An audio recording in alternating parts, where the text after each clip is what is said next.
All right, we're going to be doing a high flow thermostat housing replacement. So here's your guys right here.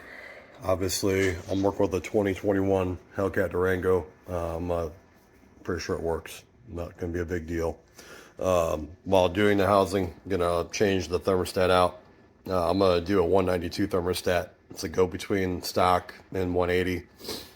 See how it is. Play with it a little bit. I figured everyone's arguing, keep it stock or go to 180 with the cold weather and everything like that. You know, you got to factor that into so don't trigger a check engine light. So there's the housing itself. It's pretty cool. The neat thing about it, if I understand it right, is ultimately there will be no bolt that's interfering with it. When you put this bolt through right there, it goes all the way through it into here. There's a little holder there that keeps it out of the way, so there's no interference with the flow of radiator fluid. Minor detail, but we'll see how it goes. These are all the tools I decided I'm going to be using today. This is to go in there because this will eventually go in here. That seals it up. Get bolts loose. This is for the burping. I like sealant, so I may use it. I don't know yet. This is to get the radiator hose. Why do I have the tape? It's going to be for the bag that's over here. I'm going to put this bag down here as I take the stock neck off. Like this bolt runs straight through, I'm pretty sure, and that bolt's basically interfering with the flow that goes through here. So that's why I want to address and replace with it. This bag I'm going to put down here to capture all the coolant, so I'll make a huge mess all over the place. Anyways, we'll go and update it from there. We'll see how it goes. All right, I got the bag set up. I'm on a little way to capture all the fluid so it doesn't spread everywhere. Now we're going to go and look to take this thing off bit by bit. All right, gloved up. No glove, no love. What I'm going to start off with here first is I'm probably going to take this off and just get everything drained out of it, and then we'll look to take the housing off after that. Here we roll. All right, I had to change things up a little bit. I got the radiator hose clip, or whatever you want to call it, off, but this thing's being a pain in the butt sliding it off. So for now, I went to the bolts on here, loosen them up. That way I can take this off and maybe I can slide it off of here. So heads up, that's a pain in the ass. All right, well, obviously I'm still learning. This was, you can see the two bolts. The bolt on the right was on the right side, bolt on the left is left side. I don't know if fluid is actually going over that or not, but we're going to find out pretty quick. That way you have an idea what's up. Okay, now that I slid it off, you can see inside here you have that bolt thing that's in the way, and I can understand why it would impede the flow. I mean, it'll still go through there, but it'd be nice to have it with less interference. And then you can see right there, you got the thermostat, the stock one at least. You can see the capture bag did really good capturing majority of the coolant. I'm gonna have to probably grab a tool to pull that out. So that's gonna be the next step. We'll go from there. Okay, so popped out the old thermostat right here. It's got that rubber gasket. You can see the inside of it all opened up in there. So this is the new one.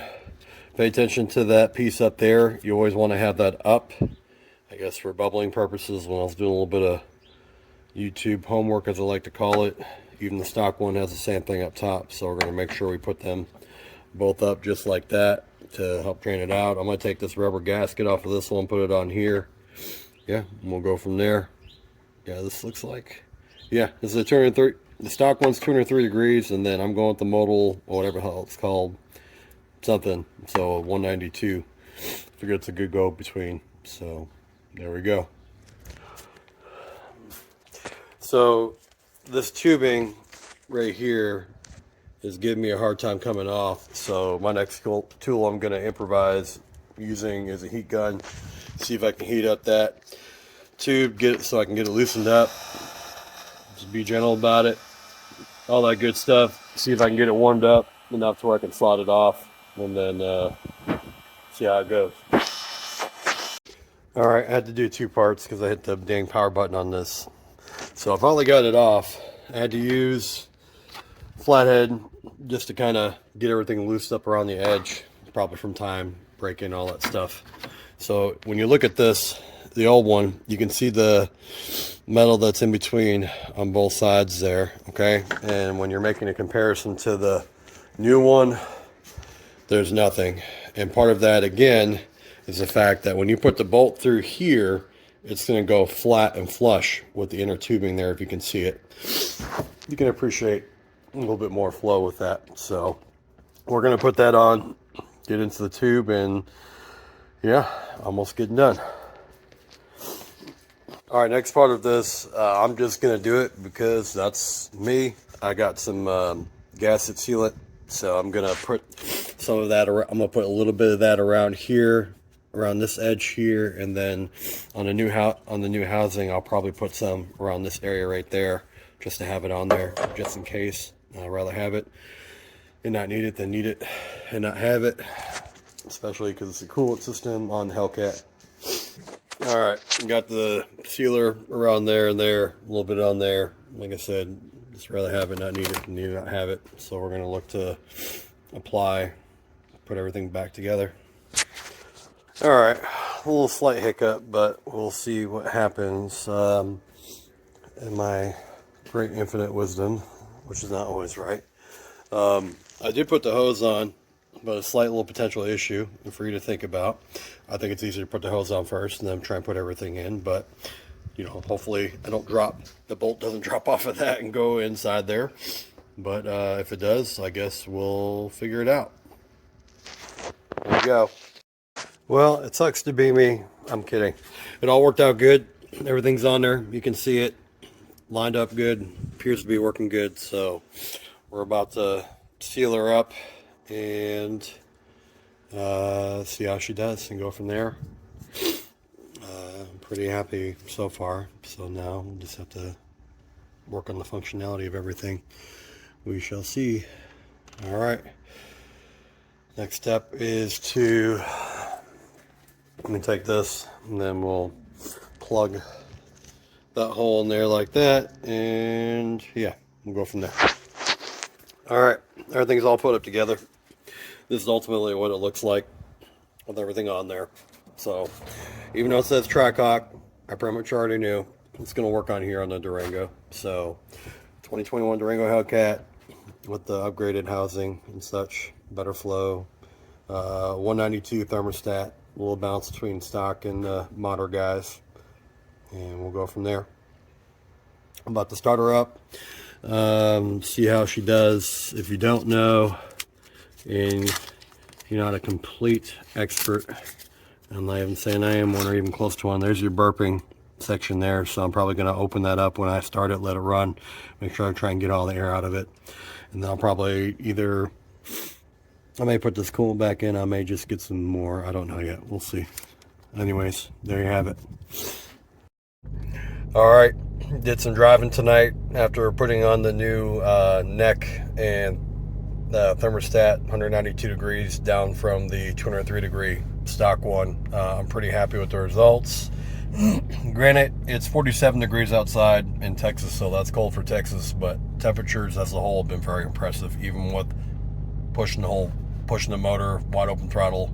I'm not gonna tell you what kind of speed I got up to, but it worked pretty good. I'm gonna show you kind of what it looks like. This is after sitting here for about 3 minutes after dogging it a little bit. 190 in a coolant temp, 197 on the oil. It got up to about 203. For those of you that are curious about the supercharger temperature, it's about 73. And then consistently as I drove it today, that temperature gauge has been hanging around there. So it's dropped down some from even my everyday daily driving. So I'm pretty happy with doing a 192 instead of a 180, finding that balance. And obviously I'll know more as summertime comes around. Anyways, wish you the best if you decide to go that route, and let me try and show you that paperwork real quick. All right, again, if you want to look at the paperwork for the billet high flow thermostat housing, that's the guys that make it. I think I got it from Beefcake Racing. It doesn't really matter wherever you want to get it. It's whatever works for you. It works. So pretty much anything works for the Trackhawk will work for our Hellcat Durango, from what I'm finding. I don't think anyone else has done that yet with the Durango. And just in case some people are wanting to look at that, that's what I use for the sealer. Otherwise, refer to the video for more details. Hit me up if you have any questions.